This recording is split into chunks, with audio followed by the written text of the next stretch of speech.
ICSE class 10th का chemistry का paper 2025 में डिफिकल्ट था और इसके लिए बहुत सारे टीचर मांग कर रहे हैं कि कॉपी की चेकिंग लेनियंट होनी चाहिए। 3 पैटर्न बताए गए हैं। मैं इस विषय पर वीडियो के बजाय बायोलॉजी पर बनाता, लेकिन ये काफ़ी एक्सक्लूसिव है, जानकारी भरा है, तो मैंने सोचा आपके साथ शेयर कर लूँ। कहा गया आईसीएसई क्लास 10th के केमिस्ट्री के पेपर को लेकर कि यह पेपर भी फिजिक्स से कहीं ज़्यादा लेंदी था। अब लेंदी किस कंटेक्स्ट में था या फिर इसके क्या प्रॉब्लम हुए हैं, आमतौर पर इसको समझने की एक कोशिश हुई है और जो फीडबैक दिए गए हैं मैं उनको हाईलाइट करना चाहूंगा। पहला फीडबैक कहता है कि मोस्ट ऑफ द क्वेश्चन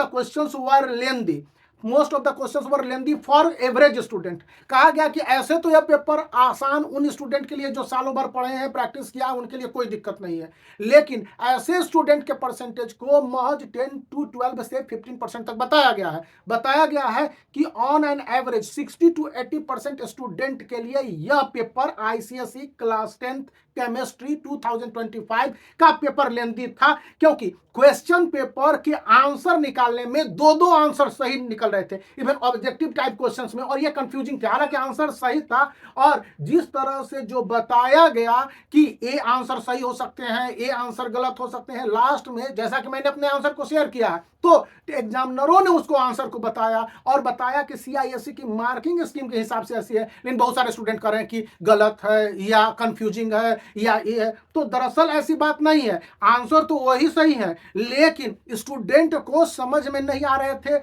और जिस तरह से क्वेश्चन ट्विस्ट करके दिए गए यह टाइम कंज्यूमिंग था, जो कि ऑन एन एवरेज स्टूडेंट के लिए परेशानी का सबब बना रहा। 2 घंटे के इस पेपर के बारे में एवरेज स्टूडेंट के लिए आकलन था कि करीब करीब 2.5 घंटे से ज्यादा का समय लेता। यानी बहुत सारे स्टूडेंट के क्वेश्चन छूट गए और बहुत सारे स्टूडेंट ने जो आंसर निकाले हैं वो काफी कॉन्ट्राडिक्टरी या गलत है, या फिर उनमें दो ऑप्शन के सही होने की संभावनाएं बताई गई। अब तीसरी पॉइंट बताई गई है डिफिकल्टी लेवल को लेकर कि इसमें जिस तरह से एसर्शन और रीजन वाले क्वेश्चंस हैं, या केमिकल इक्वेशन वाले क्वेश्चंस हैं, या डायग्राम के बाद उसके एनलार्जमेंट एक्सपेंशन वाले क्वेश्चंस हैं, ये 3 तरह से क्वेश्चंस को कंपैरिजन के साथ साथ एक प्रॉब्लमेटिक क्वेश्चन कहा गया और इन सबको जोड़ते हुए कहा गया कि question paper overall problematic average student के लिए था और इस कारण से इस पर रिलाई करना बड़ा मुश्किल है। तो अब इसका मतलब क्या है कि ये क्वेश्चन पेपर इस पैटर्न पर गलत है या इस पैटर्न पर नहीं सही है। तो अधिकतर टीचरों से फीडबैक भी मांगे जाते हैं, तो वहां पर टीचरों ने इस बात का रिकमेंडेशन किया है। टीचर जो सब्जेक्ट टीचर है, केमिस्ट्री के स्पेशलाइज्ड टीचर्स हैं, ये उनका कहना है कि ये जो पेपर है आईसीएसई क्लास 10 2025 के, इसमें डिफिकल्टी लेवल साधारण स्टूडेंट के लिए ज्यादा था और टाइम कंज्यूमिंग था और उनमें काफी कंफ्यूजन था क्वेश्चंस को लेकर। क्वेश्चन एरर नहीं थे, एक जगह थोड़ा सा मिस्टेक है या कंफ्यूजन का सवाल उठा, तो उस पर कहा गया है कि स्टूडेंट के लिए सेलेक्टेड क्वेश्चन में या तो लेनियंसी बरतनी चाहिए, या इवन एमसीक्यू वाले क्वेश्चंस में, even fill in the blanks वाले क्वेश्चन में,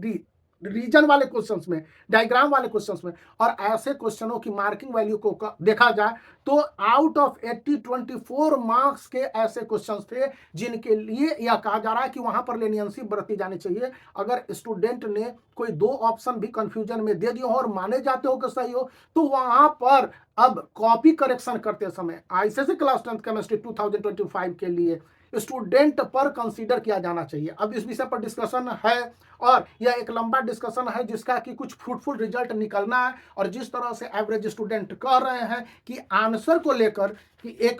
कोई एक टीचर कह रहा है कि यह आंसर सही है, कोई दूसरा टीचर कह रहा है यह आंसर सही है, तो इसका मतलब है कि इस पेपर को ओवरऑल जो प्रेजेंट किया गया स्टूडेंट के सामने वो कहीं ना कहीं फॉल्टी था, या कहीं ना कहीं स्टूडेंट तक वो अपने गुडविल को डिलीवर नहीं कर पाया है। इसलिए 24 मार्क्स तक के स्टूडेंट को लेनियंसी बढ़ती जानी चाहिए, शुड बी, और it must be in the favour of student, ऐसा किया जाना चाहिए। यही बात आई है। अब देखिए इस पर क्या सब निर्णय होता है, जो जानकारी मिलेगी यदि पता चल सके मैं आपके साथ शेयर करूंगा। तो वीडियो को लाइक कर सकते हैं, चैनल को शेयर कर सकते हैं, सब्सक्राइब करना याद रखें।